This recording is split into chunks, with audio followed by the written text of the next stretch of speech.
¡Boom! Pues aquí estamos en el Crash Out en español. Sorry to all of the only English language speakers, this is a Spanish episode. Pues aquí estamos con Jorge Benesra, entre los mejores periodistas de Venezuela. Un periodista que ya compartimos unas aventuras allá en Venezuela. Antes, en 2016, cubriendo y ya está pasando un momento histórico en Venezuela. Entonces, querido Jorge Benesra, ¿cómo está? ¿Cómo está entonces la situación ahí? Cuéntame, primero dame un resumen, cómo ha sido. ¿Hubo una elección? ¿Gana la oposición? ¿Lo intentan robarlo un fraude? ¿Cómo es un resumen de qué pasó en este momento en Venezuela? Bueno, ¿cómo estás, Johan? Bueno, gusto en estar aquí en tu espacio, compartiendo con todo ese público que te sigue. En verdad que como quien sigue el tema Venezuela sabe que desde el 2013, desde la llegada de Maduro al poder, luego de la muerte del presidente fallecido Hugo Chávez, hemos tenido una década y un poquito más de mucha tensión y convulsión política, de muchísimos movimientos, de protestas, de marchas. Obviamente no ha sido fácil entender el tema Venezuela y entenderlo hoy por hoy. Venimos obviamente de unos meses donde, bueno, se han activado los grupos, tanto oficialistas como de oposición, para una campaña electoral donde habían 10 candidatos, pero de esos 10 candidatos habían dos que se encantaban por la mayoría. Uno, Edmundo González, que representaba la voz de los opositores, y por la otra parte, el candidato presidente oficialista, Nicolás Maduro. Llega el día 28, ciertamente tú que has estado cubriendo momentos electorales en el país, sabes que Venezuela siempre ha sido de mucha, particularmente participación ciudadana en estos casos. Y digamos que esta elección fue como aquella que compartimos juntos en el 2016, cuando la oposición gana la mayoría en la Asamblea Nacional. Es decir, en este momento había muchísima gente en las calles de Venezuela desde muy temprano para ir a votar, tanto de un lado como de otro, ¿no? Porque en realidad uno no sabe de quién es el voto, ¿no? Simplemente ves mucha gente con ganas de votar, ejerciendo su derecho democrático. Y eso fue lo que pasó. Al final del día creo que había mucha expectativa por parte y parte, se retrasaron más del tiempo que se tenía previsto que se cantara por parte de la autoridad electoral quién había sido el ganador, y finalmente ya como a eso del pasado, un poquito más pasado de la medianoche, se dan los resultados, y el resultado con un 51% aproximadamente da como ganador al candidato presidente Nicolás Maduro. Esto, bueno, trajo, digamos que una respuesta por parte también de los opositores que aseguraban a través de las encuestas que días antes se habían publicado y por los mismos exit poll que se colocan en las afueras de los centros electorales, de que la mayoría estaba de parte del candidato opositor. Sin embargo, no fue así, pero la noche cerró no con una decisión 100%, no sé si decir creíble, sino que habían como muchas lagunas en la decisión final del ente electoral, y particularmente porque a diferencia de otros procesos electorales no se dio cómo se llegó a ese número. Lo natural es que se dé el resultado de quiénes son el ganador y el resultado de cómo están los otros candidatos, y luego existe una determinación de cómo se llegó a esa cifra, es decir, se dice por estado quién ganó, quién perdió, cuáles fueron los municipios con mayor recurrencia en la extensión, etcétera. Se hace todo un detalle, y aquí todo fue muy rápido.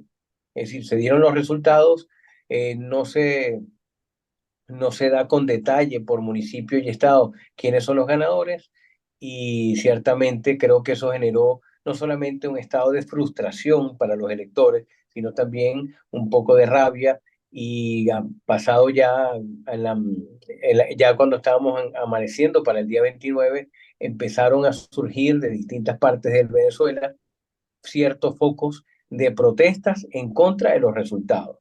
Particularmente estos focos de protestas, a diferencia de otros momentos electorales en el país, eran de zonas que históricamente han sido bastiones del oficialismo. Eso fue una de las cosas que llamó bastante la atención. Pero así como se generaron estos focos de protesta y algunos violentos en estas zonas a lo largo y ancho del país, se dio paralelamente también eh, una represión por parte de la fuerza pública venezolana para contener. Es decir, en el 2017, 2018, inclusive 2019, cuando se dieron protestas de gran movimiento en Venezuela, creo que el gobierno había dejado como que demasiado oxígeno para que estas se reprodujeran. En este caso fue un ataque contundente contra estos focos, lo que ha generado hasta el día de hoy alrededor de 1.000 personas detenidas por distintos motivos y se espera, anunciado por el propio presidente de la República, que se detengan a 1.000 personas más, lo que obviamente pone en alerta a todas las organizaciones de derechos humanos del país, porque si bien es cierto, han detenido a personas violentas, personas que estaban involucradas en hechos delictivos, han detenido también con todas estas personas otros ciudadanos que no tenían nada que ver con las protestas y que cayeron en el mismo foco, ¿no? Lo que, como te digo, preocupa a la sociedad civil. Y hoy, luego de 8 días de haberse dado este proceso electoral, bueno, existe una tensa calma, frustración, rabia, bueno, y por supuesto, por otro lado, seguramente confianza y más satisfacción por parte del sector que se siente ganador hasta este momento. Sin embargo, hasta la fecha no se han mostrado como te digo, las actas que demuestren y toda la delimitación con detalle del proceso electoral desde el ente oficial. Sin embargo, me faltaba acotar que paralelamente a esto, y también creo que esto generó esa fuerza de calle en los primeros días, el partido de oposición, la unidad, mostró que tenía las actas porque, bueno, armaron toda una logística electoral para tener paralelamente a los resultados del Consejo Nacional Electoral, tener ellos también su proyección ya, digamos, una manera confiable. Y entonces han guindado en unos portales web todas estas actas que darían como ganador al candidato opositor. Ahí ha habido Una un cosita, problema. perdón, Sí, pues nosotros trabajamos juntos reportaje en 2016 en Venezuela, que Venezuela está muriendo, Venezuela is dying para el Vista Time. Tú que has estado un periodista crítica que trabaja en eso, ¿qué tanto miedo tú mismo tienes ahorita del régimen? Y has visto como análisis, como en Cuba, por ejemplo, no pasa una elección de oposición, porque no da chance de oposición. Ya Venezuela está poniendo un poco más, está moviendo más, así como una Cuba. ¿A qué nivel está autoritario ahorita el régimen en Venezuela? Y tú como la bueno, persona, ¿cómo sientes? claro, creo que son, obviamente, son momentos históricos distintos y obviamente geolocalizaciones distintas e intereses distintos desde el punto de vista geopolítico. Venezuela, como te he dicho, por una parte ha demostrado ser, en la teoría, uno de los países más democráticos porque tenemos más de 30 elecciones en los últimos 25 años, pero también, paralelamente a ello, existe una, no solamente una sensación, sino obviamente lo que se demuestra públicamente es que las instituciones no tienen 100% independencia, lo que hace que procesos como este se sienta que el ciudadano no tiene una protección realmente de esas instituciones y que puedan ser procesos que se presten a un vicio por parte del partido de gobierno. Es decir, eh, no es algo que diga yo. Finalmente, aquí, desde tiempos del fallecido Chávez hasta a Maduro, se han dado órdenes telemáticas inmediatamente sale esa institución a la cual se le dio la orden ejecutándolas como tal. Y eso es lo que representa, obviamente, como tú has dicho, una forma autoritaria de actuar en momentos como este, o que se preste para interpretar que estamos delante de un poder con autoritarismo.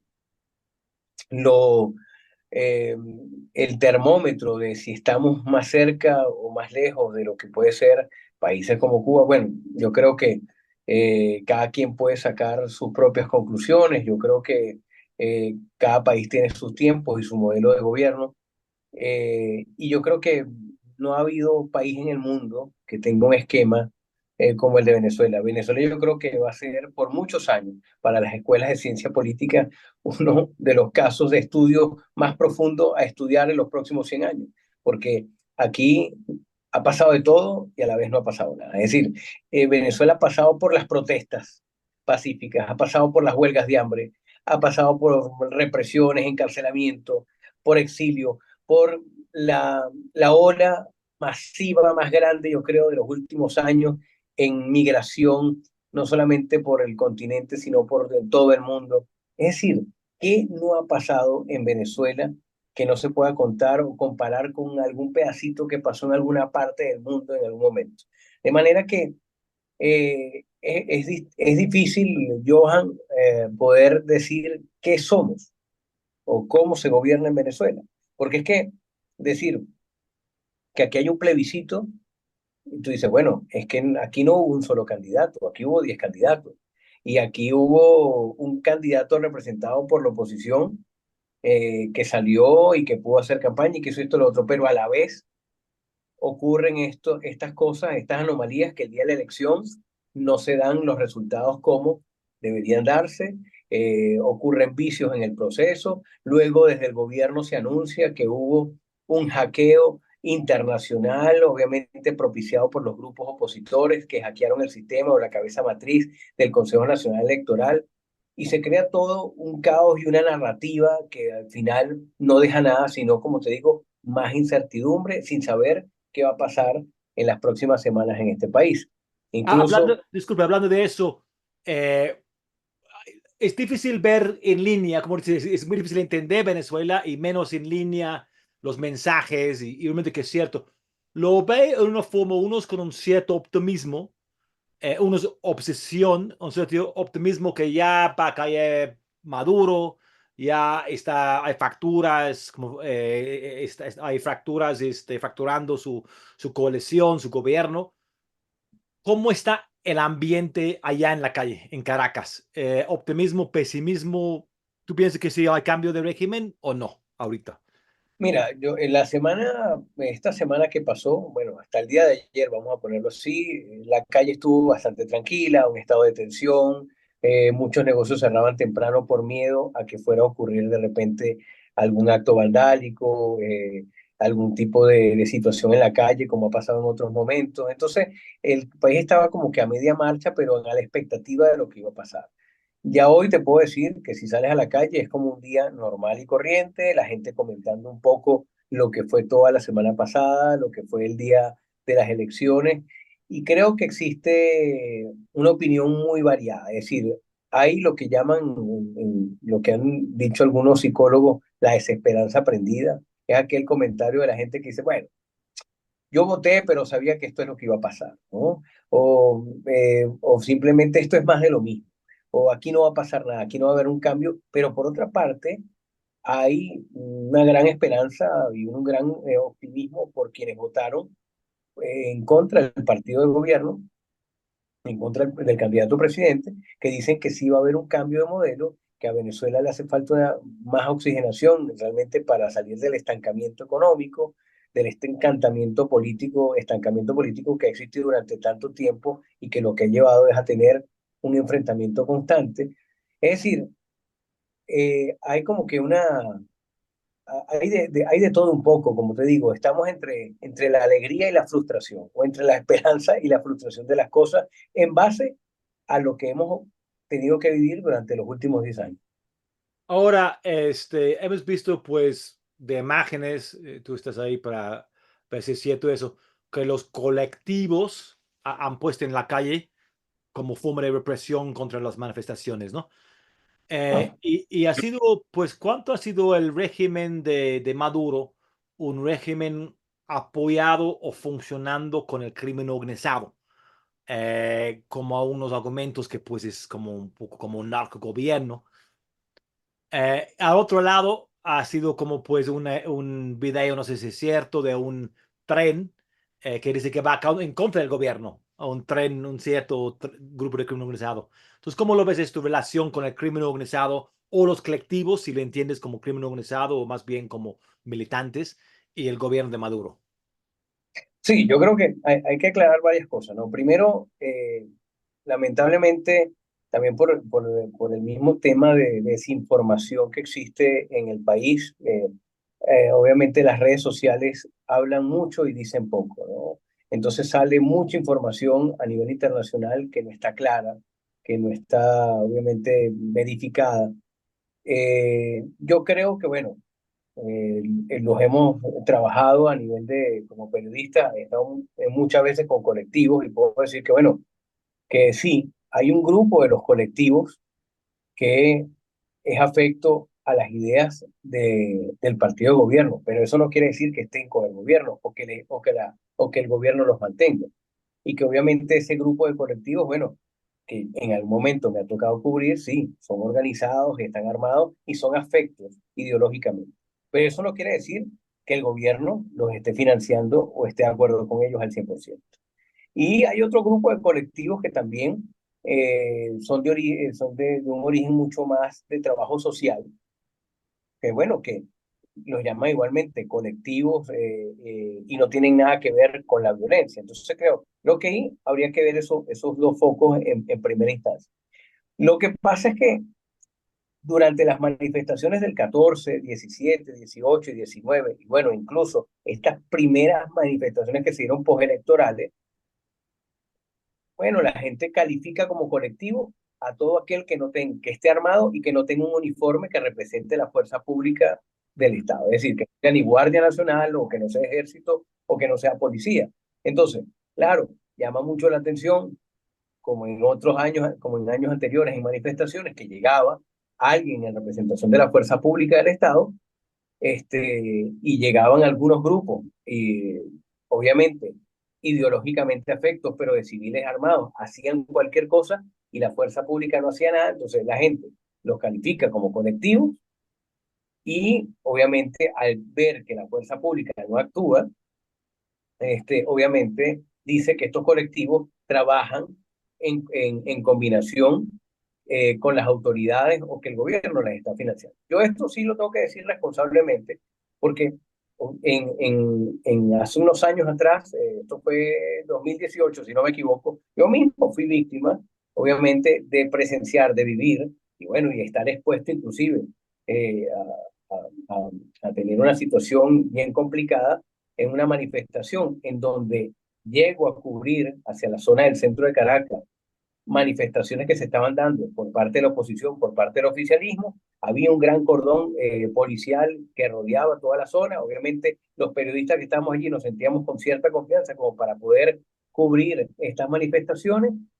Y bueno, y cuando menos me percaté, estaba rodeado completamente de personas de civil que me apuntaban con un arma en la cabeza, que me hicieron arrodillar, que me quitaron los equipos de encima, que me quitaron los equipos de protección personal, y que si no es porque alguien de ellos, de los propios colectivos que me reconocen, me protege y me saca del lugar, haciendo un poquito de intermediario, bueno, no sé qué hubiese pasado allí. Ahora, ¿cómo ocurrió esto? Estaba yo en el medio de esa turba con otro colega periodista español y lo más difícil para mí en ese momento fue ver cómo los policías y guardias que nos rodeaban nos veían como si nada, Mm. sin hacer nada. Es más, yo creo que mi mirada decía, pedí ayuda y mi impotencia era que nadie hacía nada y que más bien quien intervino fue un propio miembro de los colectivos que creo que me reconoció, me sacó y bueno, y nos sacó de ese perímetro.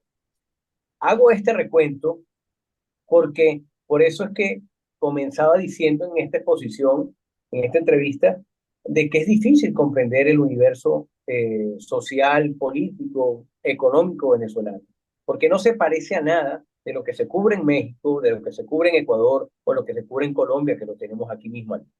Es decir, tenemos situaciones totalmente distintas que hay que cambiar y que hay que saber entender muy bien y capaz que hasta vivirla para poder entender lo que es Venezuela. Por eso hacía todo este margen de comparación y de explicación, Joan, sobre lo que, bueno, lo que son los colectivos. Como te digo, sí, los hemos visto en la calle en estos días, sobre todo al principio de las manifestaciones, eh, pero sería muy irresponsable de mi parte decir que estos grupos están organizados y que son financiados por el propio Estado, porque bueno, esto se presta para mucha confusión. Bueno, hablando del gobierno, para entender, dice que es difícil entender Venezuela. Em, ¿Cómo ves si el gobierno de Maduro, pues ahorita lo declara, lo llama a los enemigos como fascistas, Ujú. como la crítica como fascista, y no sé si todavía usa el lenguaje de socialista, ¿no? Todavía usa antes usan siempre como socialista, socialismo de Bolívar, bolivariano. Sí es un proyecto de la izquierda, sí lo clasifica a hoy en día el régimen de Maduro, Nicolás Maduro, sí es un gobierno socialista, un gobierno de la izquierda, o qué es, o simplemente un grupo de personas que están robando cosas del país, o cómo clasifica ideológicamente qué es el gobierno, el régimen. No, bueno, hasta ahora Maduro se declara obviamente como un gobierno de izquierda, o obviamente como con tendencia a la izquierda y obviamente socialista, en donde, bueno, siempre ha buscado la afiliación histórica con países con esta misma línea de mayor o menor medida, como puede ser Cuba, que ya es un socialismo comunismo, como puede ser Chile, que hoy por hoy incluso, bueno, tiene un presidente de izquierda, como Brasil, como Colombia, como el presidente Petro. Es decir, digamos que está alrededor de este eje. Y por el otro lado, bueno, tiene en el Oriente Próximo encontramos un Irán, encontramos por otra parte ahora a Rusia. Es decir, siempre se ha buscado tener la figura, la imagen y la afiliación con estos países que mayoritariamente han sido gobiernos por años de izquierda y con esta mentalidad. Entonces, actualmente es lo mismo que se vende, ¿no? Lo que pasa es que yo creo que también hemos llegado a un momento en que eh, han empezado a diferenciar cosas que todavía la gente las confunde. Porque el presidente Hugo Chávez, el fallecido Hugo Chávez, llegó en el año 98, obviamente también con un discurso ganado a la izquierda, a los pobres, y bueno, y en otro momento histórico. 13 años después fallece y le da paso a Nicolás Maduro. Y yo soy de los que dice, aunque no todo el mundo compra esto, es que una cosa fue el chavismo y el chavismo originario, y otra cosa es lo que vive hoy Venezuela. Hoy ya yo lo clasifico como que el madurismo es otra forma de ideología que obviamente tiene matices muy distintos de lo que fue el chavismo originario y que utiliza, obviamente, la imagen del paciente fallecido como un estandarte, pero que eso quedó más a la historia y lo que hoy vemos como gobernabilidad es totalmente distinto. Pues interesante eso. Esto, por ejemplo, es muy diferente, pero en la Unión Soviética, lo dice, pues fue Stalin, fue el malo, y Lenin no era tan malo, y luego Stalin se pasó mucho. Pero ¿cuánto sembró Lenin lo que convirtió a Stalin? Entonces, ¿cuánto nosotros cuando fuimos, por ejemplo, a una hacienda de azúcar que no estaba Mm. produciendo azúcar? Y lo vemos interesante, pues este que lo quitan de los hacendados para poner el pueblo, pero luego una forma de corrupción, no están, lo sacan el dinero y no están produciendo. ¿Cuánto de los problemas de Maduro se sembró con Chávez? ¿O cuánto fue pues que realmente puso Maduro? Habría sido, es un poco una cuestión histórica, filosófico, pero habría sido posible después de 2013 con otro líder, pues ya fue bien el experimento de Chávez, porque al final Chávez era popular. Chávez sí ganó elecciones con voluntad. Chávez sí hubo un mejoramiento de unos personas en el país, que no podría decir esto con Maduro. Entonces, como me interesa la pregunta, ¿cuánto era Chávez llegando esta como un tren en camino? ¿O cuánto llegó Maduro a poner esta realidad que está pasando? Mira, tú lo has dicho muy claro, Johan. A diferencia de lo que vivimos hoy, el presidente Chávez, desde el año 98 hasta la fecha en que murió, que la última elección fue, si no me equivoco, el 7 de octubre del 2012, contra Enrique Capriles, en aquel momento el líder opositor que llevaba la batuta. Bueno, ganó todas esas elecciones de manera masiva y obviamente con una empatía con la gente, con un liderazgo que obviamente yo creo que poco se podrá comparar con otros líderes mundiales, pero incluso con el propio Nicolás Maduro. Ciertamente Chávez vivió otro momento, no solamente tenía la empatía, el liderazgo y el apoyo de la comunidad internacional en demasía, sino que también tenía un país en donde tenía unos ingresos petroleros de la mayor bonanza, diría yo, histórica, y en la que pudo mover muchísimas cosas. Creo que al final del camino le tocó a Chávez también no solo luchar con todo aquel sistema que había creado y que en alguna medida se le había escapado de las manos. Entonces, había ya mucha gente en sus círculos generando una corrupción en donde no podemos decir que a lo mejor él tenía las manos directamente metidas, porque finalmente un presidente no puede estar pendiente de lo que pasa en una finca en el estado Lara, ¿no? Por decirlo así.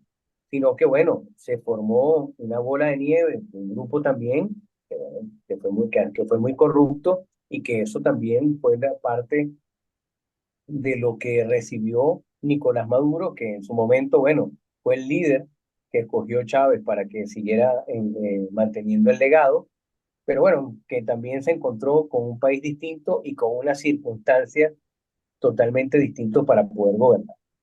De manera que por eso es que digo, es que hay que diferenciar hoy por hoy en la prensa, y seguramente los historiadores lo harán, de lo que fue la era Chávez, con él vivo, y otra cosa es la era de Maduro, calificándolo de chavista o de chavismo, pero ya una era madurista en donde ha tenido que cambiar con muchas cosas, ¿no? Yo siempre digo que, bueno, que Nicolás Maduro sí ha tenido que sortear una cantidad de guerras internas y externas que no vivió el mismo Chávez en vida. Es decir, eh, le cayó un régimen de sanciones internacionales, obviamente la lucha interna política con la oposición, le montan un presidente paralelo un abrir y cerrar de ojos y cambiar con manifestaciones, marchas. Entonces, bueno, también si uno se pone en los zapatos del otro, diría, bueno, ¿qué tendría que hacer? Ahora, lo que habría que decir es que aquí no puedes, yo creo que decir, ser tan simplista como que decir que el fin justifica los medios, como decía Maquiavelo. Aquí el fin no puede justificar los medios. Aquí lo ideal es que, bueno, tenemos una democracia, o por lo menos así dice la Constitución hasta la fecha, en donde hay elecciones cada cierto tiempo, en donde hay un respeto y una independencia de poderes, y, y creo que allí es donde está la gran controversia que hoy vivimos y que sentimos desde el 28 de julio, cuando no está con transparencia unos resultados que se han dado. Bueno, más estamos terminando el tiempo, más dos preguntas más para esta como vista rápido de Venezuela ahorita. Primero, aquí en México, yo estoy aquí en México y aquí pues hay muchos venezolanos aquí, llegando, mucho exiliado, podemos decir, o mucha gente que salió. Y lo ves pues mucho venezolano aquí contando, yo he visto contando una persona aquí muy anti-AMLO. Aquí, ¿qué estás viviendo con AMLO? Va a terminar en Venezuela. Mira cómo fue mi país. Ahí todo que escucho con AMLO va a llegar a lo mismo.